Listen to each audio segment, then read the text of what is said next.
Aaron Taylor-Johnson is the current frontrunner to take on the role of James Bond, but that could change depending on how well Kraven the Hunter does at the box office this month. Picking the next Bond is arguably the toughest recasting process that Eon has faced yet.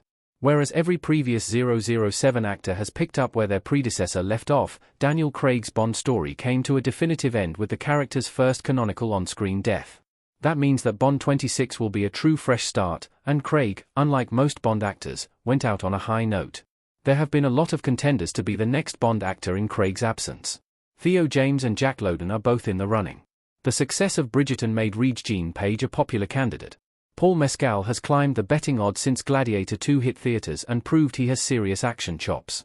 Taylor-Johnson currently has the best chances of landing the role, but that could change this month with the release of his Marvel vehicle, Kraven the Hunter. If that movie doesn't do well, it could hurt Eon's faith in the actor. Why Aaron Taylor-Johnson is the next James Bond frontrunner? Taylor-Johnson has proven he has the charisma to pull it off. Aaron Taylor-Johnson in Bullet Train. Early on in the search for the next 007 actor, names like Henry Cavill, the previous runner-up, and Idris Elba had been floated around. But in the past few years, Taylor-Johnson has become the popular choice. The British gambling company Ladbrokes has named Taylor-Johnson as the most likely candidate for the job in their betting odds for the next Bond actor.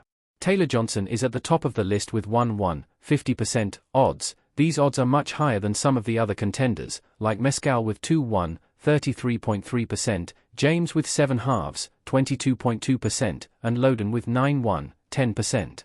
The most obvious reason for Taylor-Johnson's candidacy is that he's fit for the part. He's suave and charismatic. He's nailed action-oriented roles, but also proven he has both comic wit and nuanced dramatic chops. Whatever Bond 26 requires of its new star, whether they go for more gritty realism like the Craig era or go back to the wacky self-awareness of the Roger Moore years, Taylor-Johnson would be able to pull it off. Taylor-Johnson's cold-blooded, dry-witted British assassin Tangerine in Bullet Train was Bond in all but name, and he was great in that role. How Kraven the Hunter could impact Aaron Taylor-Johnson being James Bond. It'll show how capable he is, or isn't, of leading a major franchise action movie. Taylor-Johnson's next movie, Kraven the Hunter, another Spider-Man villain spin-off from Sony, is set to be released in theaters on December 13th. How this movie performs, both critically and commercially, could affect whether he lands the role of 007. There are a few key factors to consider. In terms of quality, it'll further show how capable Taylor-Johnson is, or isn't, of leading a major franchise action movie. If it flops, it can't be blamed on Taylor-Johnson. The Sony Spider-Man universe isn't the strongest brand right now, but it won't be great news for the actor's Bond prospects if Kraven the Hunter does well. In spite of Sony's lack of a solid marketing campaign, then it'll look a lot better for Taylor-Johnson. These won't be the only factors in the Bond casting decision, of course, and no one movie will make or break it, but it could give his chances a huge boost if it's a success, or dent them if it's a disaster. The flip side is that, if it's a big success, it'll get sequels, which could make it trickier to take on another franchise, but certainly not impossible. He surely wouldn't say no to Bond. Will 2025 finally be the year the new James Bond is announced? It's about time Eon announced the new actor. Daniel Craig in a James Bond gun barrel sequence.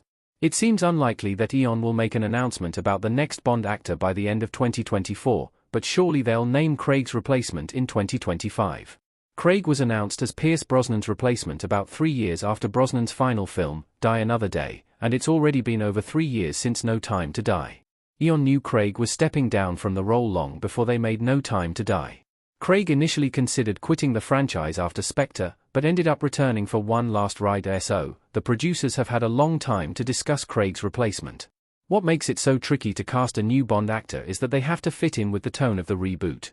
Eon has to figure out the direction it wants to take with the next chapter of the Bond series before picking an actor who's suitable for that direction. Eon has kept fans waiting a long time. If the new James Bond isn't announced at some point in 2025, it'll be very surprising.